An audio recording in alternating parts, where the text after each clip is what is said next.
Buenas tardes, noches. Querida concejala de Asuntos Taurinos y, entre otras cosas, Carmen Salazar y demás miembros de la Corporación Municipal aquí presentes. Señor presidente del Círculo Taurino de Baeza, Manuel Calvo, amigo Manolo Calvo. Señor presidente de honor de la Federación Taurina de Jaén, Manolo Torres. En fin, amigos todos de Baeza, amigos de esta ciudad tan taurina, que por tercer año nos reunimos para celebrar el acontecimiento de la corrida del Renacimiento, los actos previos a lo que es la corrida del Renacimiento. Yo, antes de empezar, permítanme que en nombre del Círculo tenga un recuerdo especial para aquellos miembros, socios del Círculo, que por unas causas o por otras, entre las que está la puñetera pandemia que aún colea, nos han dejado en estos 2 años de obligada abstinencia taurina.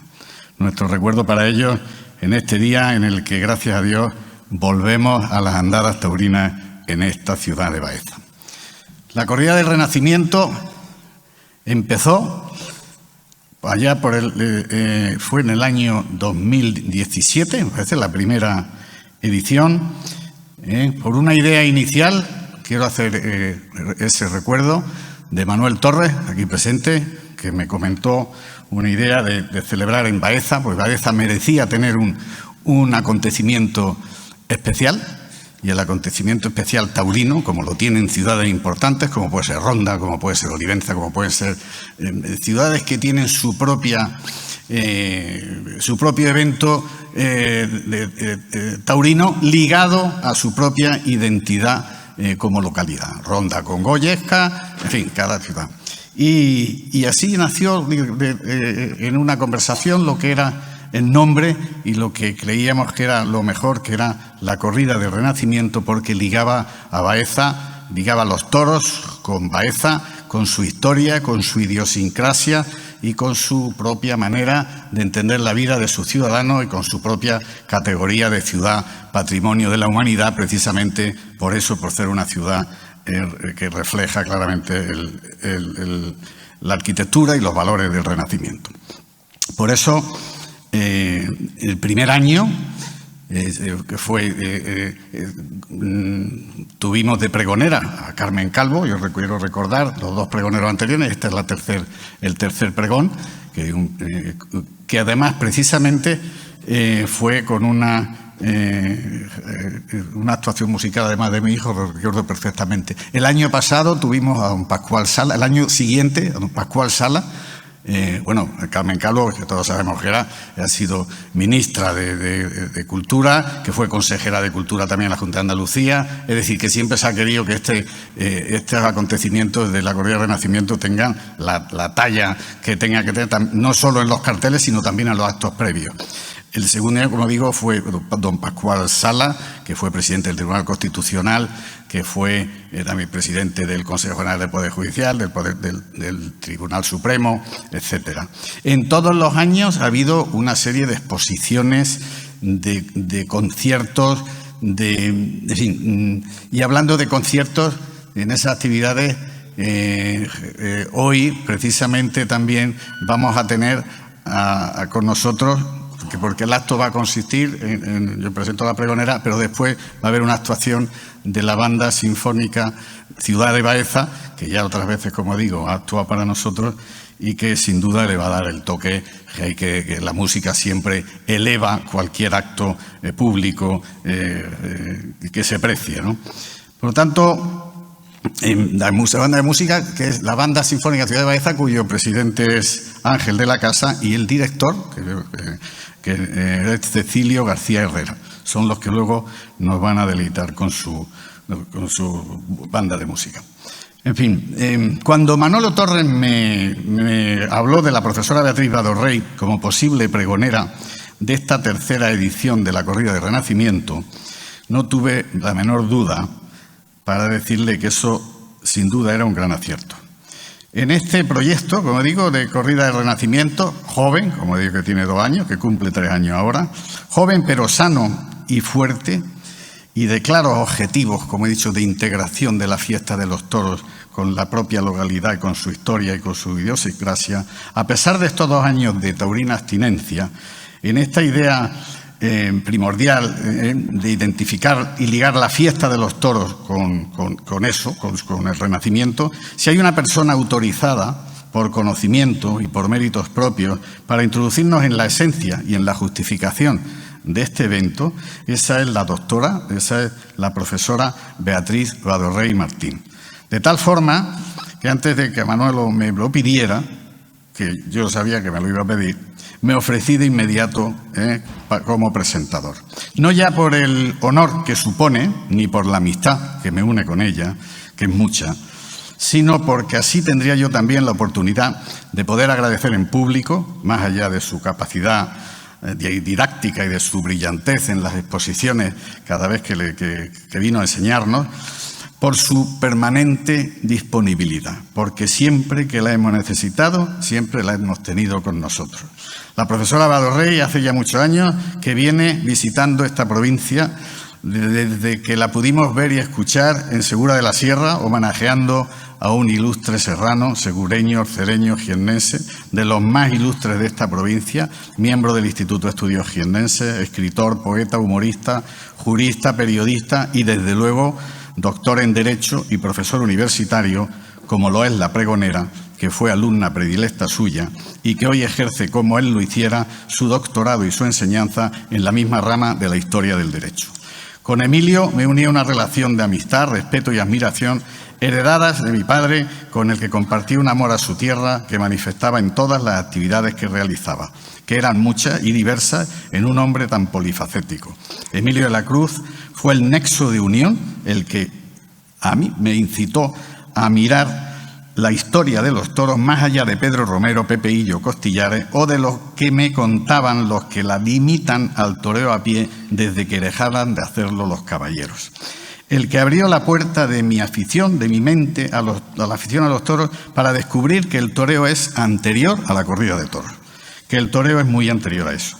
Y miren por dónde fue el nexo de unión para conocer a la pregonera de hoy, que en esos aspectos ha profundizado lo que no está escrito, o mejor dicho, lo que sí está escrito, porque en este caso estamos ante una autora prolífica en libros, como decía un catedrático que yo tuve, libros. Para llamarlo un libro serio tiene que tener más de 1000 páginas. Pues la doctora Vadorrey escribe libros de más de 1000 páginas y libros de menos de 1000 páginas. Pero ella fue la que me ha seguido y me sigue aportando los datos y las referencias y reflexiones necesarias para entender de dónde viene y cómo ha evolucionado en el tiempo la fiesta de los toros, patrimonio cultural donde los haya. Su mundo es la universidad y su pasión son los toros. Por la fiesta de los toros en todas sus expresiones y en toda su dimensión. A partir de esos primeros encuentros, Beatriz se convirtió, junto al maestro Esplá y el profesor Serrano Carvajal y otros más, en la ponente que más veces asistió a los ciclos taurinos de San Marcos en Beas. La última visita hace pocos días, asistiendo a la propia fiesta de Beas para vivir in situ lo que solo se puede entender estando allí, ¿no? Después de la pandemia. Nos ha acompañado también en el primer encuentro hispano-francés de aficionados aquí en Baeza. Eso fue la vez que estuvimos juntos. Y en los cursos de verano de la UNIA, de la Universidad Internacional de Andalucía, sede Antonio Machado, para hablarnos, cómo no, de Renacimiento, toros y universidad, ilustrándonos con sus investigaciones y conocimientos, uniendo la metodología y el rigor con el que trata los temas a su capacidad didáctica y comunicativa. La fiesta del poder y el poder de la fiesta fue su intervención, haciendo ameno y despertando el interés de todos lo que en principio puede parecer o puede pintar como aburrido. Muchos de ustedes lo pudieron comprobar. Por lo tanto, reitero mi más sincera felicitación al Círculo Taurino de Baeza y al Ayuntamiento de Baeza por la elección de la pregonera y a la pregonera por la aceptación del encargo. El currículum de la profesora Beatriz Vadorrey no cabe en la presentación de este pregón por su extensión y por su dimensión académica y profesional, aunque hagamos el intento de centrarnos en los aspectos taurinos.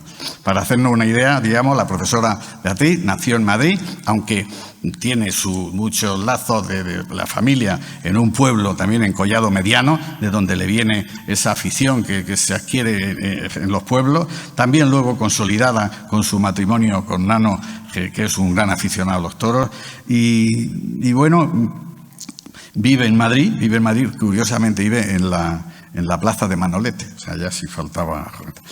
Es licenciada en Derecho por la Universidad Complutense de Madrid, a que estudió en el Colegio Universitario San Pablo CEU, es doctora en Derecho por la Universidad de Castilla-La Mancha, es doctora en Historia por la Universidad Nacional de Educación a Distancia, en ambos casos con calificación de sobresaliente cum laude por unanimidad, ejerce como profesora, que es titular en la Universidad Nacional de Educación a Distancia, en el Departamento de Historia del Derecho y de las Instituciones, desde febrero del 2006. Tiene publicaciones, como ya antes he hecho referencia, una de ellas, un libro que yo creo que es básico y es la obra más completa que se ha reeditado en los últimos años, los últimos decenios, para que debe de estar en todas las bibliotecas de España, de toros y de no de toros, y de hecho está, porque fue publicada nada menos que por el Boletín Oficial del Estado. La obra se llama Otra historia de la tauromaquia, toros, derecho y sociedad.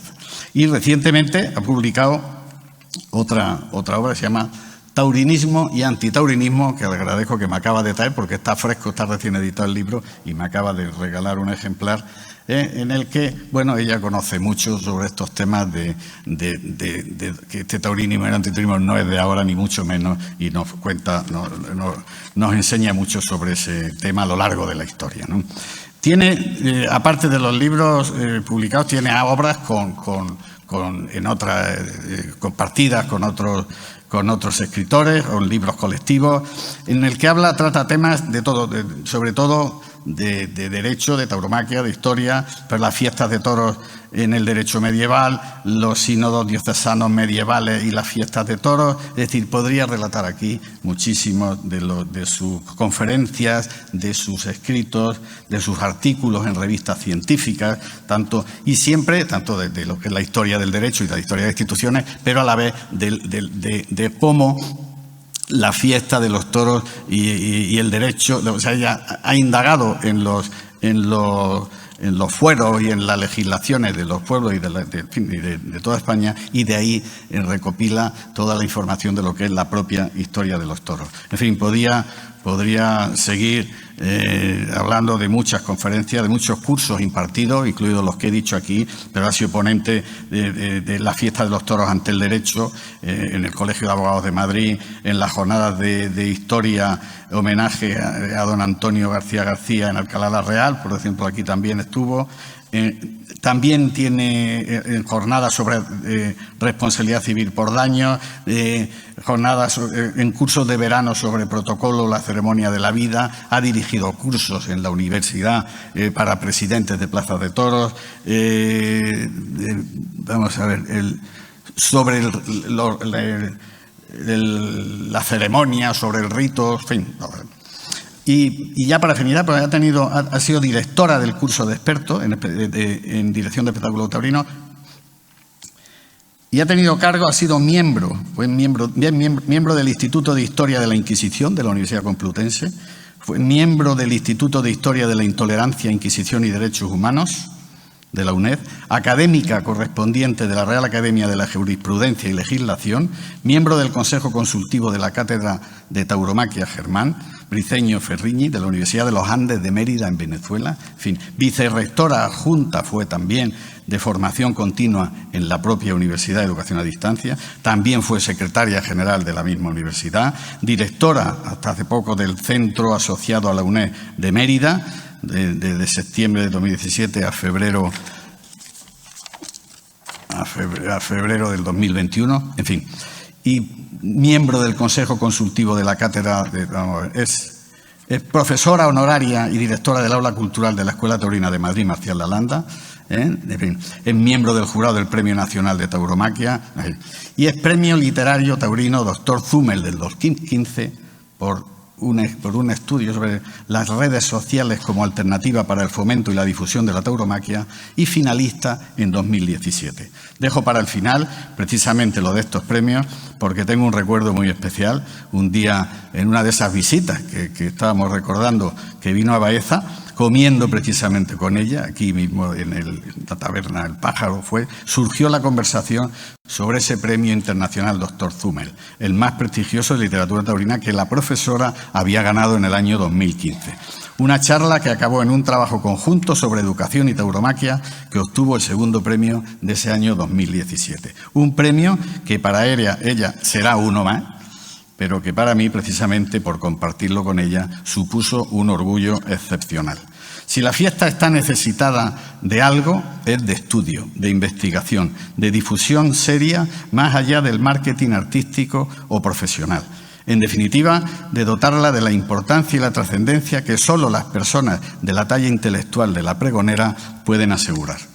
Es conocida la frase de don José Ortega y Gasset cuando dijo aquello de que la historia del toreo está ligada a la de España, tanto que sin conocer la primera resultaría imposible comprender la segunda. Pues bien, pero para poder hacerle caso al filósofo hace falta también que esa historia y esa relación se elabore, se investigue, se recopile, se ordene, se escriba y se enseñe. Y por suerte para la tauromaquia y para todos nosotros, a todo eso se dedica nuestra pregonera, a la que doy la bienvenida y dejo ya en el uso de la palabra. Muchas gracias.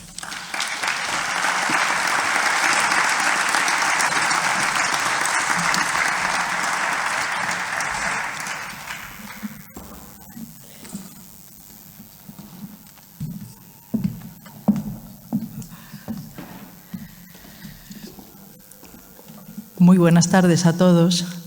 Mis primeras palabras, por supuesto, tienen que ser de bienvenida por estar aquí un sábado a estas horas, con buen tiempo, que apetece, ¿verdad?, estar por ahí paseando. Y, sin embargo, pues vienen aquí a escuchar a una profesora que dicen que les va a hablar de historia, de la tauromaquia. En fin, bueno, a ver cómo salimos de este atolladero que no es sencillo. Gracias a los organizadores de este evento, al Círculo Taurino de Baeza y al Ayuntamiento, primero por organizar estas jornadas que tan necesarias son para divulgar la riqueza de la fiesta. Los toros es mucho más que un acto, un espectáculo. Forma parte de nuestra historia, que es lo que voy a intentar mostrarles. Y, por supuesto, a quienes han pensado, a mí, a Manolo Torres y a mi presentador Lope. Por Lope habrán visto, bueno, aparte de que es bastante exagerado, bueno, que nos tenemos muchísimo afecto. No sé por qué hay personas con las que uno conecta en cuanto se conoce y otras que no. Pero cuando conectas tienes esa suerte, compartes aficiones comunes, compartes muchas veces el sentido incluso de la vida, pues ocurren estas cosas. Entonces empieza a hablar de mí, dice cosas y me ponen un aprieto, porque ahora a ver cómo explico todo esto y cómo intento salir de este paso y hacer justicia con lo que él ha dicho, que no es más que mi currículum, pues bueno, el trabajo de muchos años, eso sí que se los puedo asegurar, muchos años en la universidad. Él ha hablado de Emilio de la Cruz, tantos recuerdos. Cuando yo llegué a la Universidad Complutense, él me dirigió un curso de doctorado precisamente sobre la explotación de los montes de Segura de la Sierra. Y cada vez que vengo aquí me acuerdo de él y yo le recordaba sus historias porque establecimos también una bonita amistad y me hablaba de la Sierra de Segura y de Orcera, de donde era él. ¿Y qué me iba a decir? Que luego iba a venir yo tantas veces por estas tierras a las que quiero tanto, porque es que he venido tantas veces, en tantas ocasiones, con mis hijas, con mi marido siempre, con mis hijas desde que eran pequeñitas, que ya todo esto forma también un poquito parte de mí. Y este año lo rematé, porque aunque había venido muchísimas veces a dar charlas, a cursos, a conferencias, pero nunca había venido a ver el rito de San Marcos. Y este año tuve la suerte, me lo propuse, ¿verdad, Lope? Y dijimos, este año de aquí ya no pasa. Y todavía estoy impresionada, porque quienes amamos al toro, pues creo que es la expresión máxima. No hay mayor rito en Occidente. Yo les decía, es que los Sanfermines se quedan pequeños, y lo digo con el corazón en la mano, también están los Sanfermines. Es que esto es otra cosa, es mucho más visceral, es mucho más antropológico, está más dentro de nosotros. Y ojalá se dé a conocer y venga más gente, porque es algo único, es lo que nos hace diferentes, ¿no? En un mundo tan globalizado, de pronto encontrarte con esta pasión por el toro repito que todavía estoy digiriendo todo aquello que vi, ojalá pueda volver en más ocasiones. Centrándome ya en el tema de mi exposición, cuando me dijeron que viniera aquí, bueno, pues yo pensé, yo puedo hablar de historia, que es de lo que sé, ¿no? Historia taurina. Y como se trata del pregón sobre la corrida del Renacimiento, pues pensé, ¿qué tema creo yo más oportuno para esta ocasión que hablar de cómo eran los toros en el Renacimiento? Porque esto de los toros es muy antiguo. Algunos se creen que esto ha salido ahora. No, esto está en nuestra propia historia. Ortega y Gasset dijo de los últimos siglos. No sé, ha recordado Lope la frase, no se puede conocer la historia de España de los últimos siglos. Es que no se puede conocer la historia de España prácticamente desde su origen en la Edad Media hasta hoy en día si no conocemos las fiestas de toros. Estas fiestas de toros en el Renacimiento ya habían llegado a su plenitud y entonces un poco lo que quiero es contarles cómo era todo esto. Estoy compinchada ahí con Fran y con Eva para que vayan poniendo ellos las diapositivas. Muy bien, perfecto. Pues ya entonces empezamos. Miren, el Renacimiento supuso en toda Europa una explosión de arte, de cultura y de fiesta. Y España, por supuesto, no escapó a ese fenómeno. Bien al contrario, se embarcó en ese movimiento y marchó a la par que el resto de las naciones europeas. El proceso, muy brevemente lo voy a resumir, se inicia a finales del siglo XV con los reyes católicos. Desde un punto de vista político, su reinado supuso el nacimiento del Imperio Hispánico. Lo primero fue conseguir de esa España medieval, hoy pasábamos por las Navas de Tolosa, ¿verdad? Y comentábamos un poco ese fin de la Reconquista, pero así había quedado España en el siglo XIII, una serie de reinos independientes unos de otros, peleados más o menos, y los reyes católicos lo que hicieron fue conseguir la unidad de esos reinos, primero por matrimonio, uniendo Castilla y Aragón, después con la toma de Granada en 1492 y después con la incorporación de Navarra en 1512, muerta ya la reina. Una vez que se consigue a finales del siglo XV la unidad territorial, el segundo objetivo era la expansión hacia el exterior. Esta comenzó con el aseguramiento y conquista y dominio de las Islas Canarias, que resultaron clave para el descubrimiento y posterior conquista de América. Pero no solo en el Atlántico, en el Mediterráneo también se conquista el Reino de Nápoles en 1504 y se ocupan diversas plazas norteafricanas como Ibni, Melilla, Orán, Trípoli, etc. Todas estas conquistas fueron consolidadas e incrementadas por los sucesores de los reyes católicos en el siglo XVI. Con Carlos V se descubren y se incorporan ahí en ese mapa, pueden ver lo que era este imperio hispánico en el Renacimiento del que les estoy hablando. Con Carlos V, repito, se descubren e incorporan a la corona dilatados territorios de América y además se anexionan otros de Europa. Y Felipe II culmina ya la expansión territorial con la incorporación de Portugal a los dominios de la corona en 1580, lo que supuso ya la unidad territorial de toda la península ibérica y finalmente con la conquista en ultramar de las Islas Filipinas. Este monarca es el que logra hacer realidad aquella célebre frase de que en su imperio no se ponía el sol. En definitiva, desde finales del siglo XV y durante el XVI asistimos al nacimiento del Imperio Español y a la inserción privilegiada de España en la trama internacional. Económicamente, además, fue un periodo de expansión y de prosperidad. El apogeo político y económico coincidió, como en el resto de Europa, pero aquí de una manera muy especial, con el auge artístico y cultural español. Fue nuestro siglo de oro, que se prolonga a lo largo del siglo XVI y bien entrado el siglo XVII, y que comienza precisamente con la consolidación de nuestra lengua, del castellano, esta lengua que es la segunda o la tercera más hablada en el mundo, la segunda en más países. En 1492 se publica la Gramática Castellana de Antonio de Nebrija. En esta expansión cultural jugaron un papel muy determinante las universidades. Yo me siento muy orgullosa, claro, formo parte de una, pero es que en nuestra historia las universidades han tenido un papel muy relevante. La primera de las que se conservan, la más antigua, es la de Salamanca, pero fueron muy importantes. Esto es una advertencia. pero voy a seguir pese a todo. Y junto a ellas, pues otras importantes como Valladolid o Alcalá de Henares. Todas ellas adquirieron una importancia importantísima como centros de proyección cultural y de formación de toda la monarquía, e incluso en el tema de los toros, veremos, fueron definitivas. Ya en el siglo XVI, esta labor de las llamadas universidades mayores se complementa con las universidades menores, que atendían las necesidades culturales y religiosas de los entornos locales. Casi todas fueron creadas por mecenas eclesiásticos o seculares que las dotaban eclesiásticamente. Además de actuar como agentes impulsores de vitalidad cultural, su labor fue fundamental para acercar los estudios superiores a quienes no podían asumir, pues como todavía ahora, los gastos de desplazamientos y estancias en determinados lugares. Como además en ellas los grados solían ser más económicas, pues gozaron de un amplio prestigio y sobre todo cumplieron muy bien su función. Entre estas universidades estaría la de Baeza, creada en 1538. Todas estas circunstancias políticas, económicas, sociales, repercutieron en las ciudades, que vieron cómo se transformaba su idiosincrasia al ritmo de los nuevos acontecimientos. Fue el caso de esta ciudad, de Baeza, que en el siglo XVI vio cómo se duplicaba su población, de 2.636 vecinos en 1528 a 5.172 en 1591. Ese aumento demográfico de la ciudad fue acompañado de un crecimiento económico sin precedentes. A su vez, la riqueza agroganadera, industrial y comercial incrementó la presencia de nobles y ganaderos acomodados y comerciantes en la ciudad.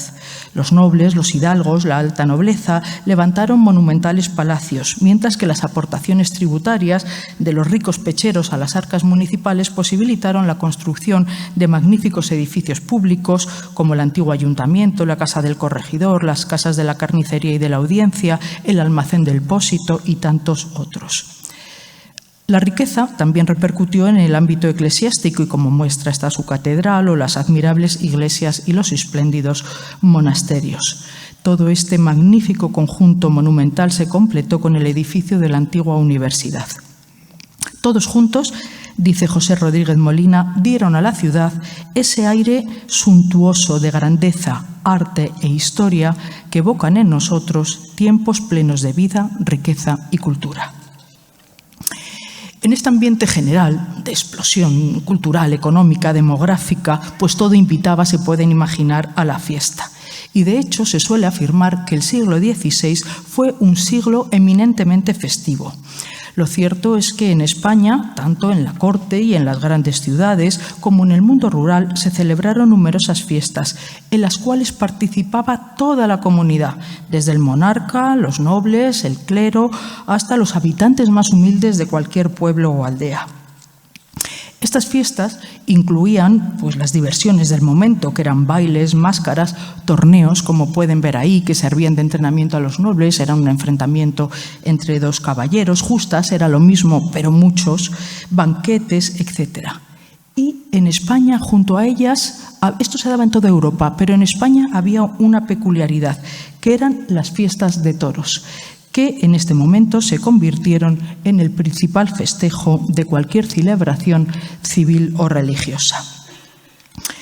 Es muy importante destacar que en aquel periodo había dos espectáculos taurinos claramente diferenciados, las fiestas de toros caballerescas y las populares. En las primeras, como están viendo en la imagen, el protagonista era el caballero, es decir, el toreo a caballo. La suerte suprema era la lanzada, se ejecutaba desde el caballo y su finalidad era atravesar con la lanza el cerviguillo del toro, causándole la muerte en el acto.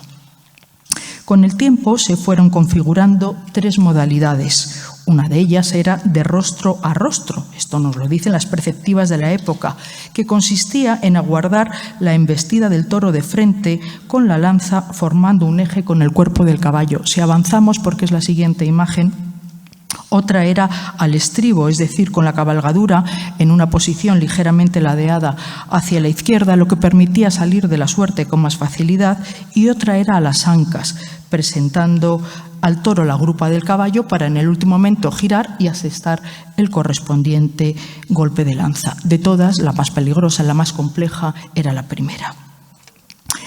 En estos espectáculos caballerescos también participó el pueblo, como pueden ver ahí. Eran espectáculos un tanto caóticos que solían tener lugar muchas veces en el abrigo en algún recodo de los castillos. Siempre que visito Segura de la Sierra pienso en que en algún recodo de aquel castillo tuvo que celebrarse estas corridas de toros como las que ven ahí. El protagonista, repito, era el caballero, el lidiador a caballo, pero también participaba ya el pueblo, aunque de una manera muy limitada.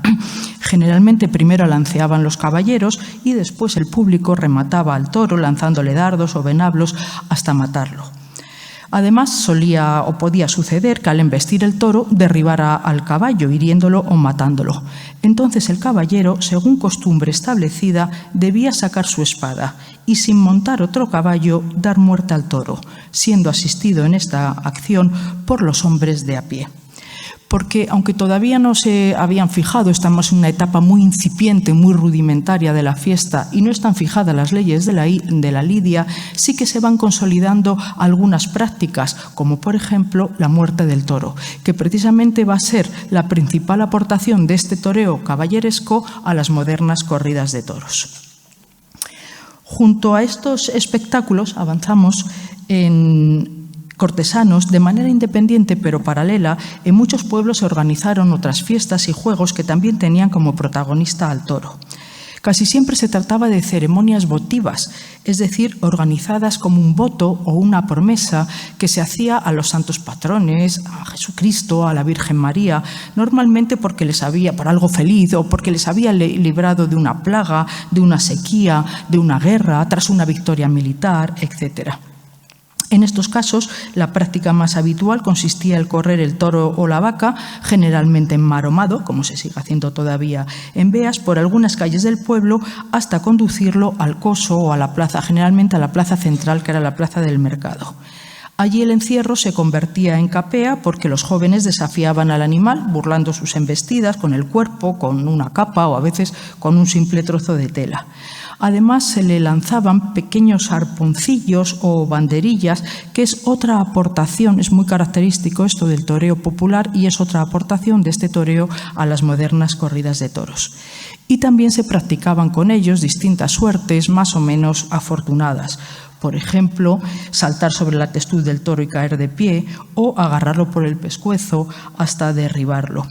Estas suertes fueron recreadas por Goya, hayan visto algunas. Esta es agarrar al toro, mancornarlo hasta derribarlo. En la otra estaban lidiando con un albornoz. Un poco Goya lo que intentó en su tauromaquia reflejar fue ese toreo popular un tanto anárquico, ¿no? y que poco tenía que ver con el toreo caballeresco. Y cuya finalidad, insisto, sería la derivación del toreo popular, no era la muerte del animal. Como ya hemos apuntado, a lo largo de esta centuria, las corridas de toros en estas dos modalidades, toreo caballeresco y popular, se afianzaron como el regocijo fundamental de cualquier festividad. Hay un autor francés, Bartolomé Benassar, que ha estudiado muy bien también la historia de la tauromaquia y dice que en el siglo XVI lo festivo se unió a lo taurino, no había fiesta sin toros. Y esta es la realidad. Por ejemplo, en 1506, entre las numerosas celebraciones y ya antes que se organizaron en diversas ciudades españolas para obsequiar a los herederos de los reyes católicos, Juana y Felipe el Hermoso, no faltaron las corridas de toros. Si pasan la imagen, vamos a ver la llegada de Felipe el Hermoso, en este caso en 1506 a Benavente.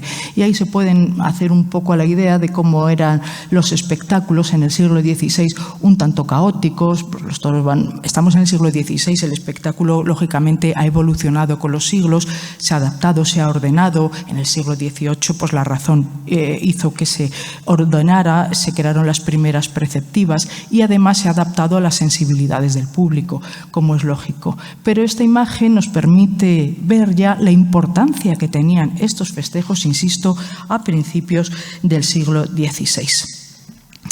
También el hijo de Felipe el Hermoso y de Juana la Loca, Carlos V, fue recibido con corridas de toros.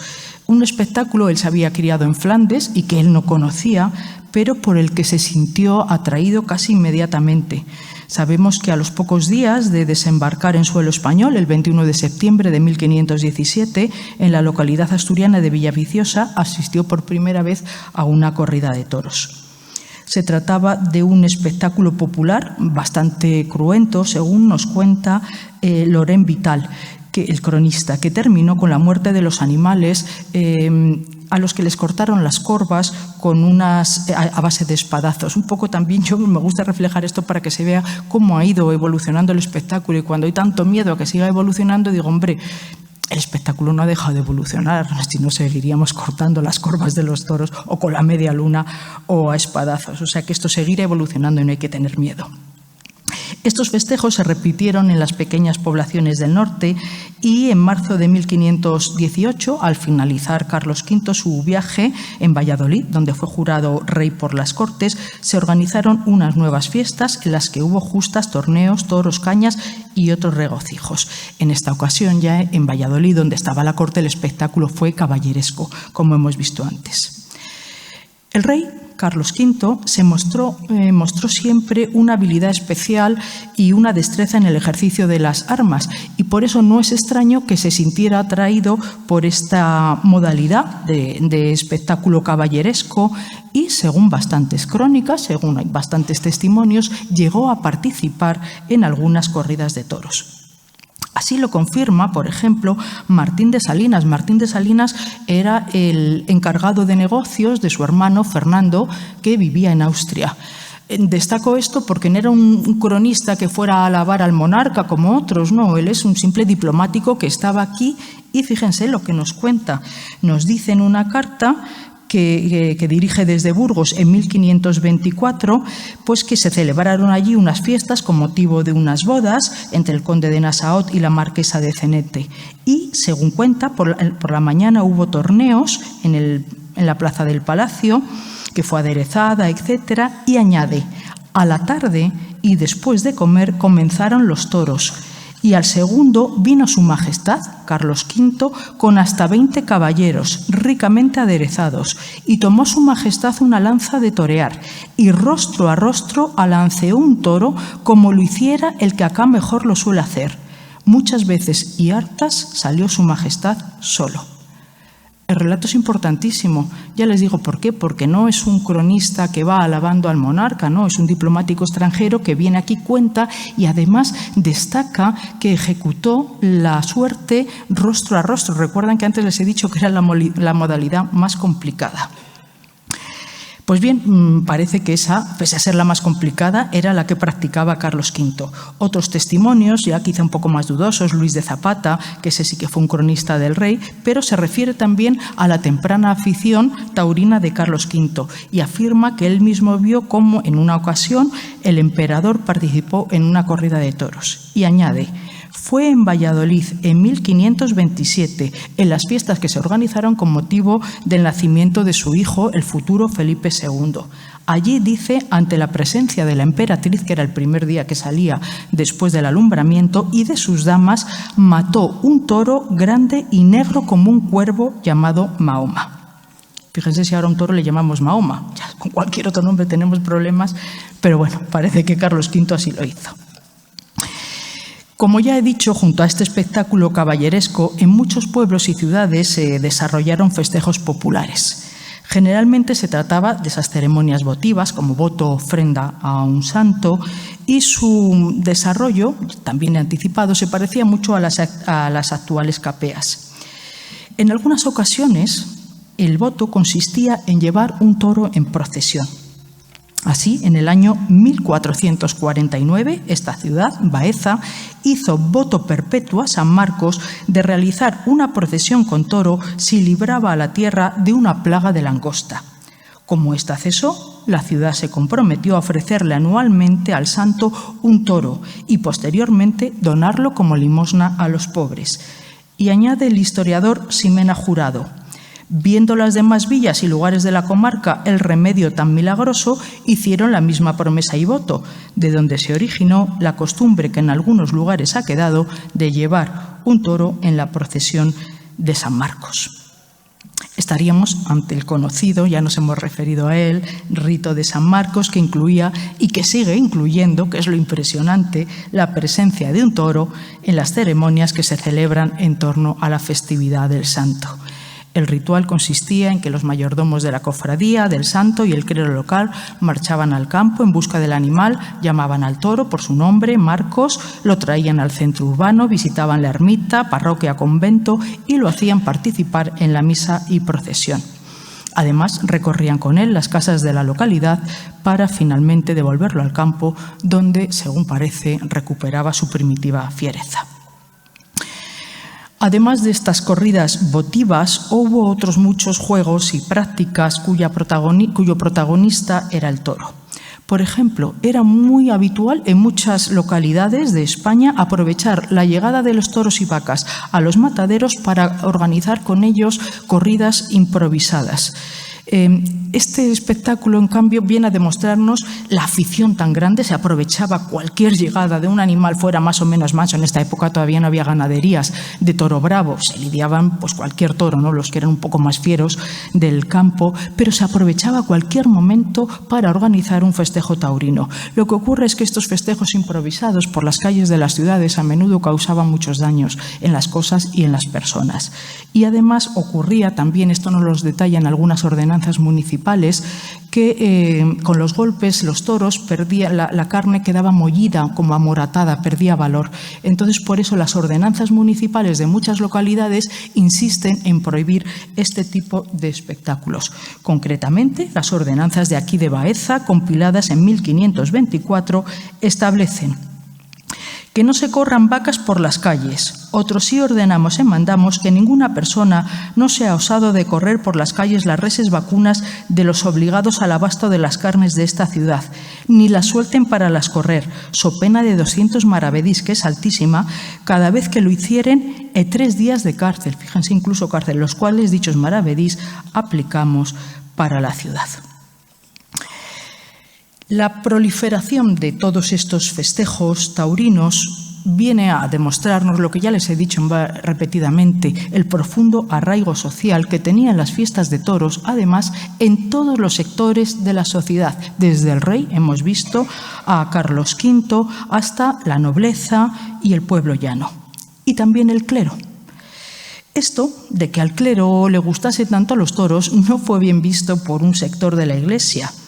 Y ya en la Edad Media, algunas autoridades eclesiásticas consideraron que estas fiestas eran un espectáculo puramente profano del que debían mantenerse alejados los clérigos y los religiosos, únicamente, lógicamente, por considerarlo impropio de su estado.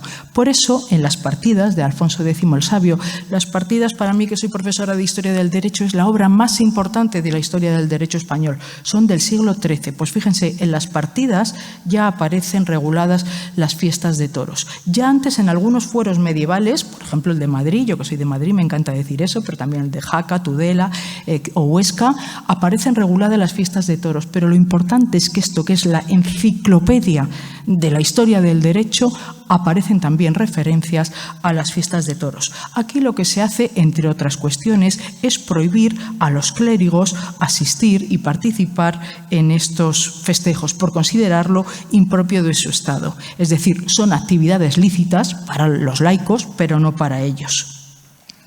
Esta prohibición se mantuvo en algunos concilios y sobre todo en sínodos locales posteriores.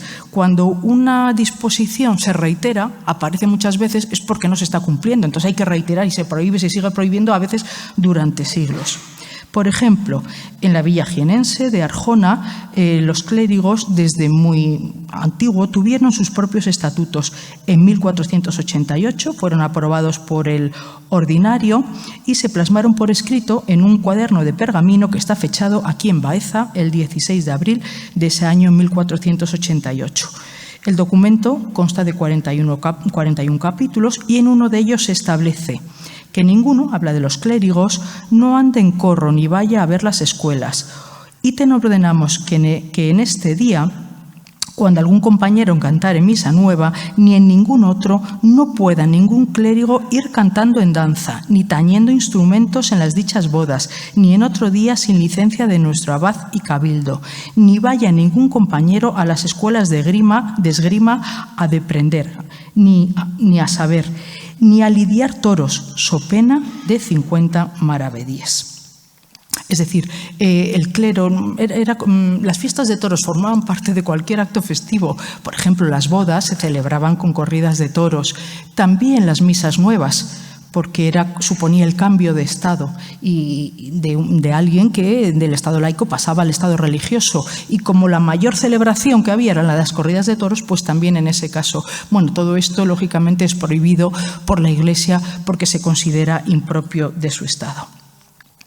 Pero, en general, la Iglesia española y el clero, al margen de estas cuestiones, no se intrometieron en el desarrollo de las corridas de toros. Eso sí, se insiste en que el clero debe mantenerse alejado. Aún así, ya lo que les he dicho, la reiteración de estas disposiciones nos viene a demostrar que ni siquiera el clero podía mantenerse alejado de su pasión por los toros.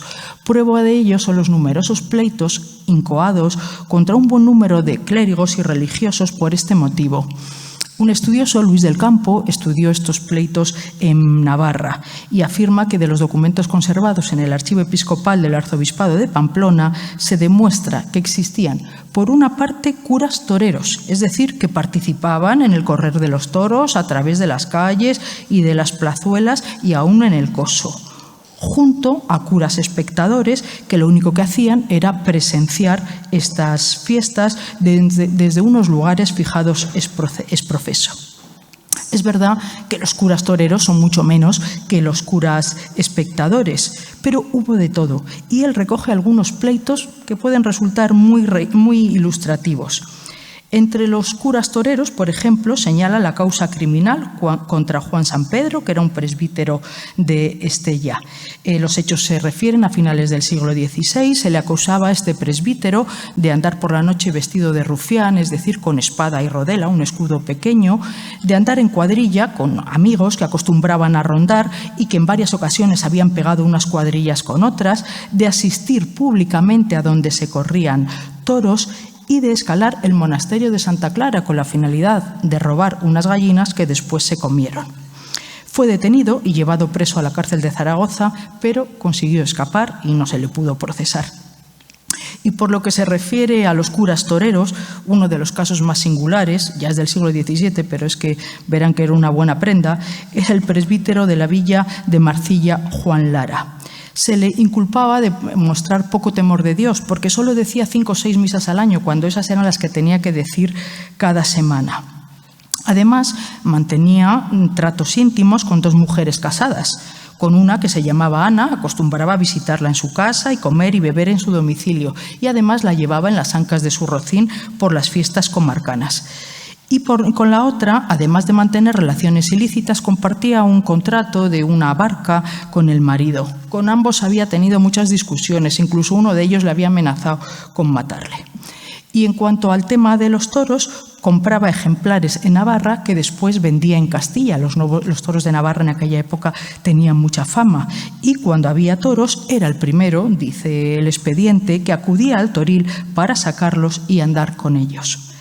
Se dictó sentencia en la cual fue amonestado, se le ordenó que cumpliera con sus deberes sacerdotales, que no tratara con mujeres y que no anduviera con toros. Se esperaba que en adelante enmendara su conducta, de lo contrario sería castigado severamente en su persona y en sus bienes. Tampoco fueron muy estrictos con él, con todo lo que hacía. Como puede verse, cuando se instruía un pleito, un proceso contra un religioso, es verdad que no era solo por asistir a las fiestas de toros. Es que a los clérigos aficionados les gustaban también otras cosas, por ejemplo, jugar a los naipes, asistir a bailes y tabernas, participar en negocios profanos e incluso mantener relaciones con señoras casadas. Todo ello se pueden imaginar actividades impropias de su estado. Pero al margen de estas cuestiones, repito, la Iglesia medieval no se metió española, no se metió con las fiestas de toros. únicamente condenan la participación de los religiosos. Esta actitud bastante tolerante hacia la tauromaquia cambia en el siglo XVI, en el Renacimiento, como consecuencia de la llegada al solio pontificio de un nuevo papa. El 7 de enero de 1566 fue elegido Papa Pío V. Era un religioso de origen muy humilde, alemán, dominico, que se mostró muy firmemente comprometido con la puesta en marcha de las reformas establecidas en Trento.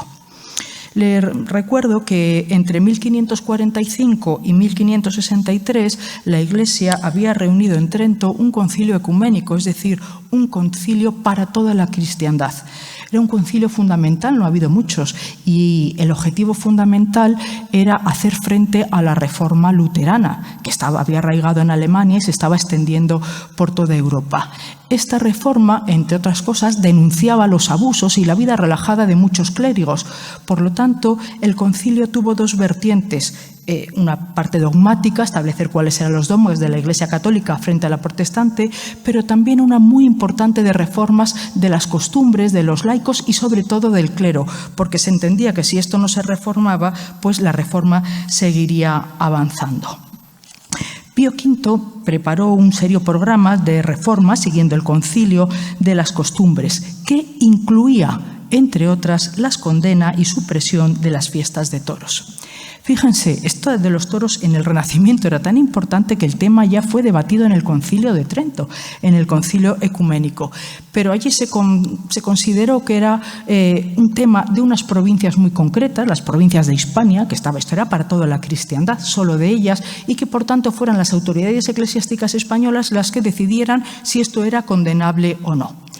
Pero Pío V, insisto, se muestra mucho más decidido y sobre todo considera que si el Concilio de Trento había prohibido los torneos que hemos visto antes, los duelos entre dos contendientes, porque causaban muertes y heridas, entre ellos, con mucho más motivo se tenían que prohibir las corridas de toros, de las que se sucedían también muchas muertes y amputaciones.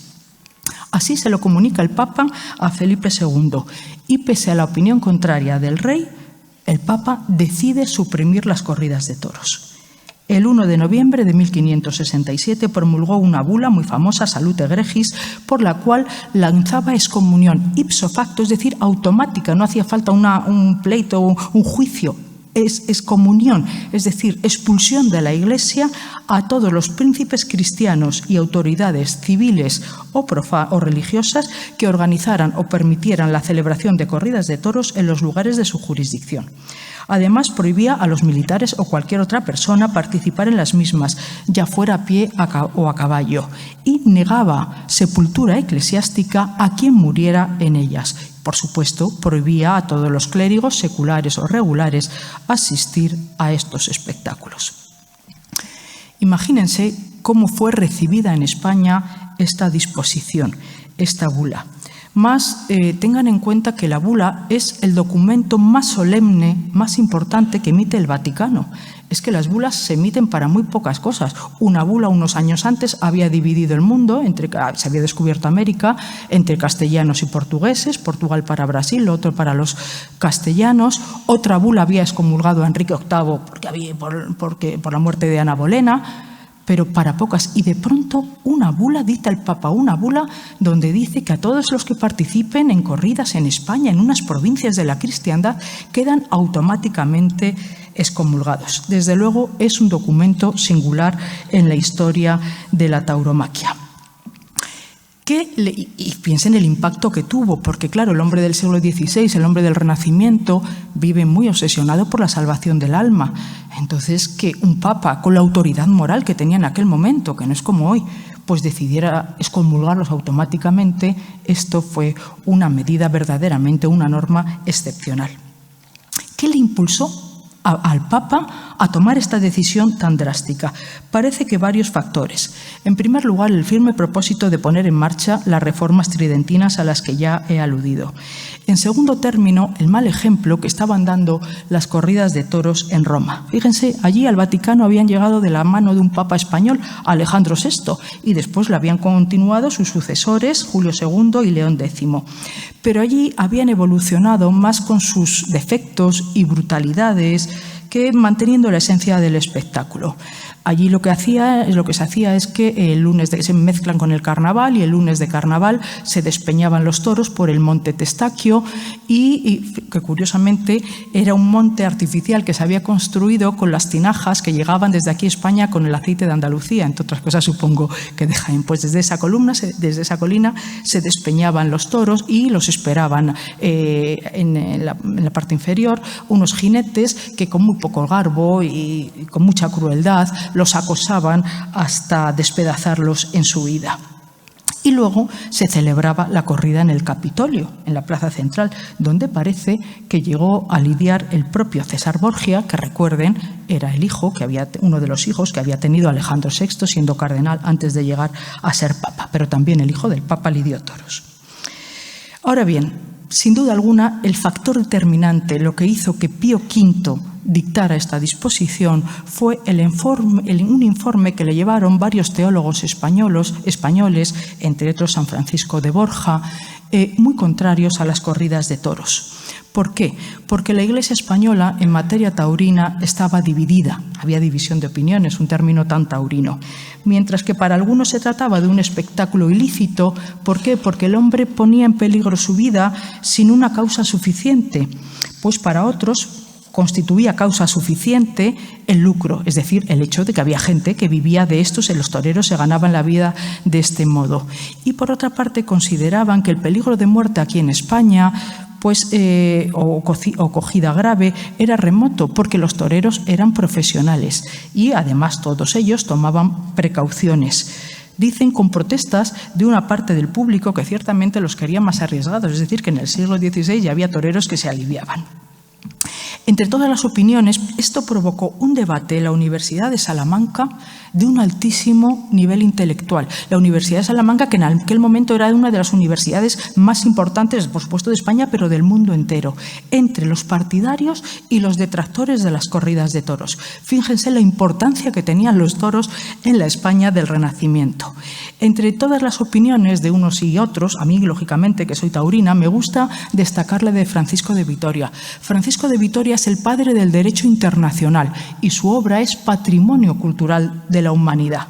Bien, pues este sabio salmantino declara la licitud de las corridas de toros, señalando que tienen un fin social, y es que servían como entrenamiento militar para los militares, para que se entrenaran y adquirieran mayor destreza y habilidad para la guerra. Por eso dice, porque su último fin es lícito, es en un entrenamiento militar, estas son lícitas. Lo cierto es que a medida que esta bula se iba conociendo en España, el revuelo era enorme. Se pueden imaginar que no se hablaba de otra cosa. Y su aplicación tuvo muchos problemas. Primero, muchos religiosos y clérigos en sus iglesias se negaron a publicarla. Otros decían que aunque lo hubiera dicho el Papa, fíjense, pues que no era pecado mortal, que esto lo tenían que revisar, pero que no era pecado mortal. Y lo peor es que muchos españoles, pese a la prohibición, continuaban organizando y participando en corridas de toros. Esto suponía la excomunión automática de todos ellos, es decir, que iban al infierno. Todas estas cuestiones se le plantearon al Papa, es decir, la bula no había tenido el efecto que él quería, que era salvar almas, sino todo lo contrario, es que estaba condenando a muchos más. Y todo esto se le transmite al Papa, junto con la opinión de otros teólogos que le cuentan la otra parte, es decir, este juego no es tan peligroso, son profesionales, a ti te han contado una cosa, pero escúchanos también a nosotros. Parece que Pío V, después de escuchar todo esto, pues estuvo decidido a derogar la bula, pero claro, que un Papa con la autoridad que tenía en aquel momento y encima, habiendo promulgado una bula, un documento tan importante, declarara su nulidad era algo prácticamente impensable. Por eso fue su sucesor, Gregorio XIII, quien, respondiendo a los ruegos de Felipe II, por un nuevo texto, el Brevis Ponis Nobis, levantó todas las censuras y penas establecidas por su antecesor, suprimió la excomunión contra las personas o comunidades que organizaran corridas de toros o permitieran estas en el territorio de su jurisdicción y dejó únicamente la prohibición que afectaba a los clérigos seculares y regulares.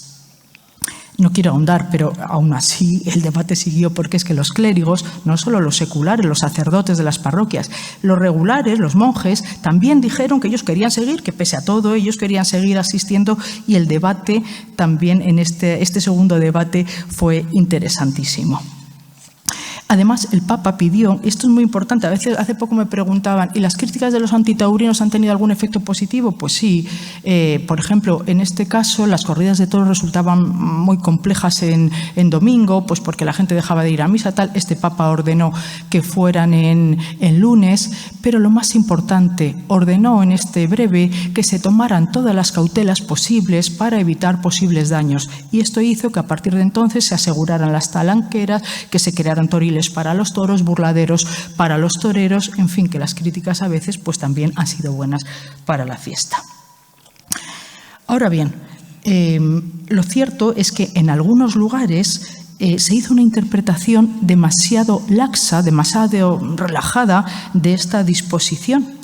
Y uno de los abusos más llamativos se dio precisamente en la Universidad de Salamanca, donde había habido ese debate.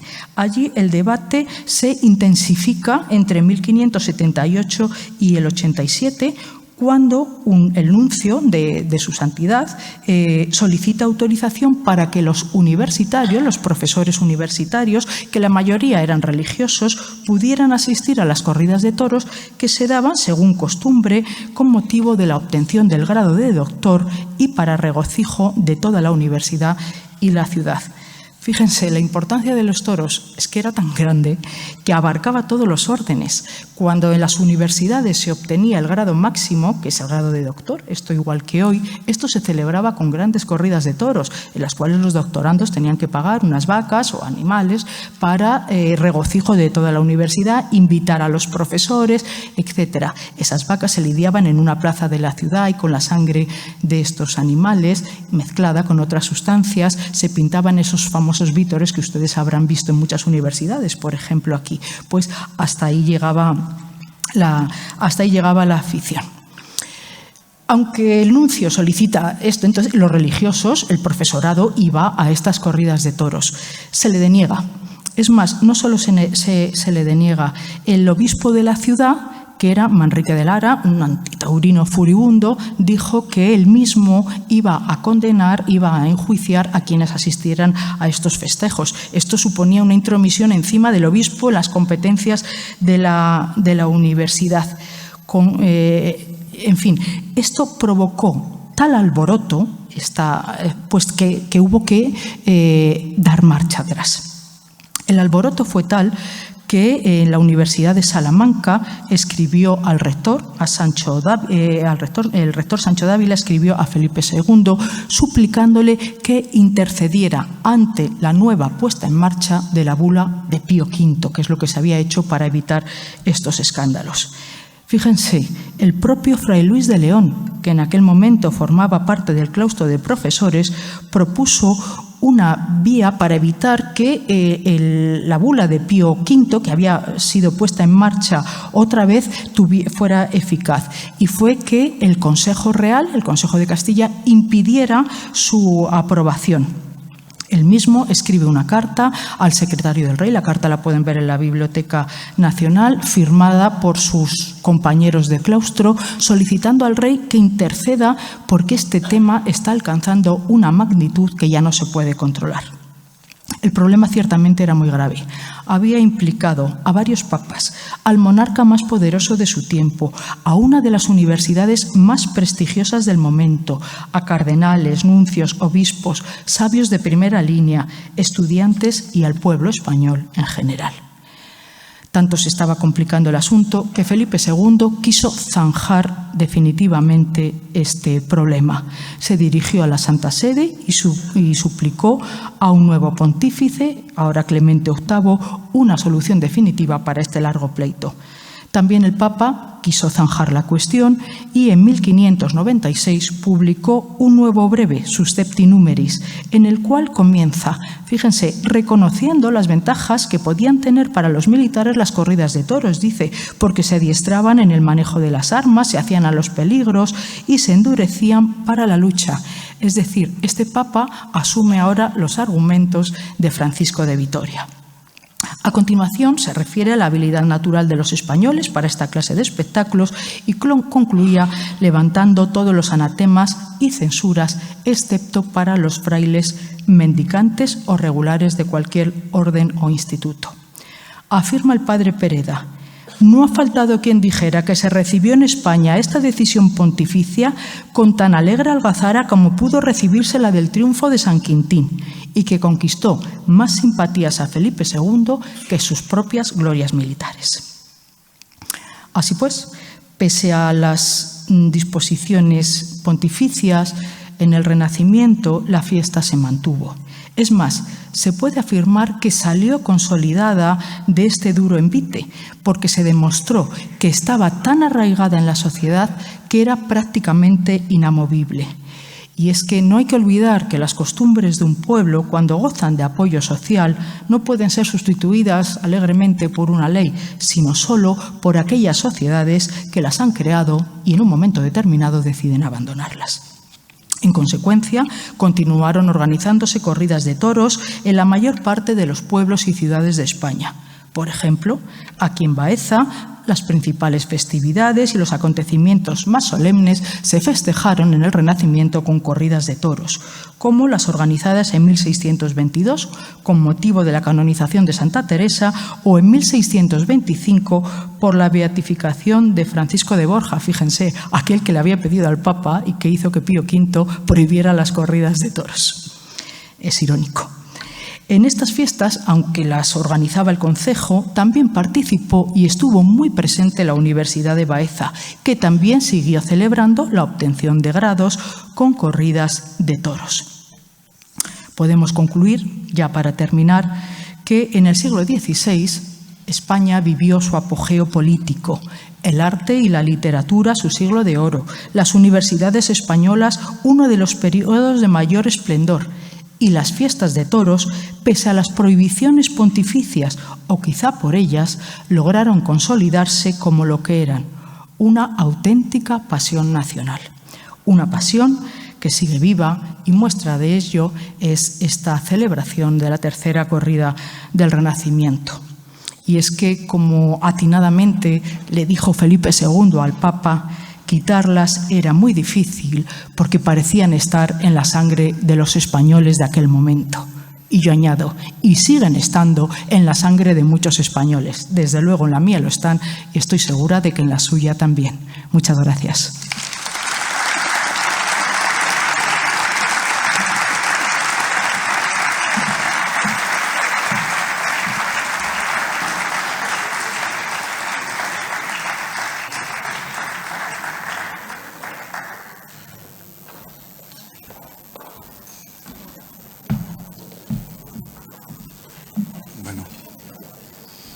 Bueno, antes de que la banda de música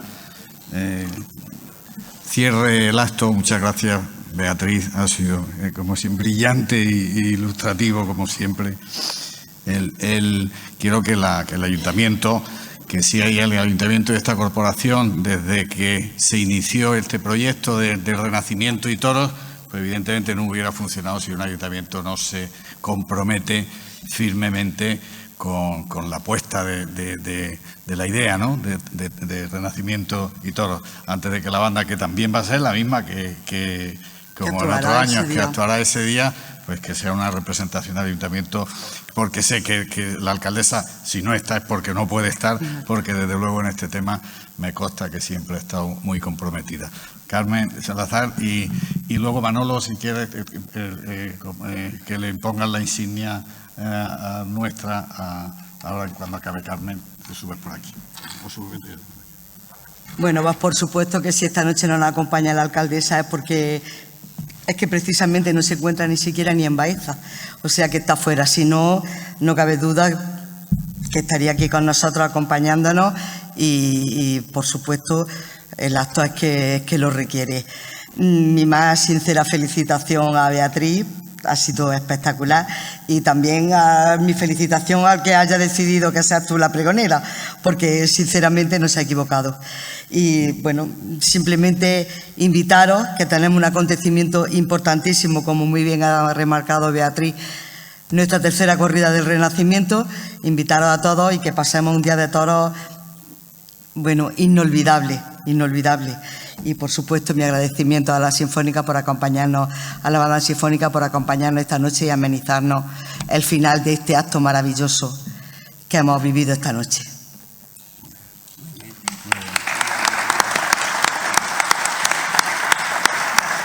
Sí, Manolo.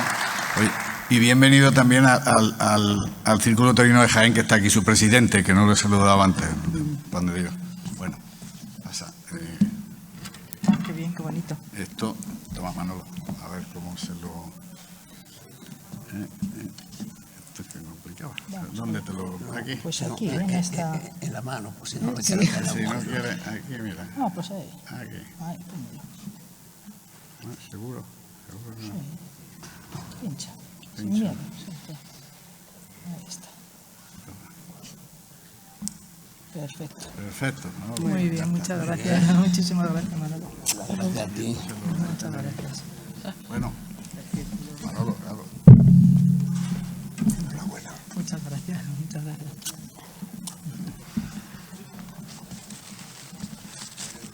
Un detalle del círculo Ay, para que pero recuerdes muchísimas siempre el gracias, pregón muchísimas gracias. con el que nos has deleitado Vamos hoy a en verlo, Baeza. vamos a verlo. Ay, qué bonito. Muchísimas Sí, es muy gracias. bonito. Es precioso. Muchas Sí, gracias. es muy bonito. Es precioso. Muchas gracias. Muchas gracias. Primero aquí se nota que salgan las fotos Sí, bien. sí. No, vamos a hacer la cosa.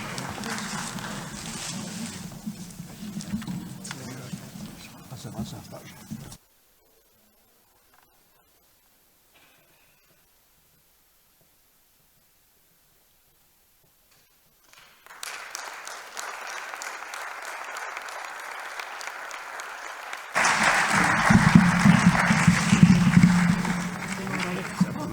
Exactamente.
Gracias.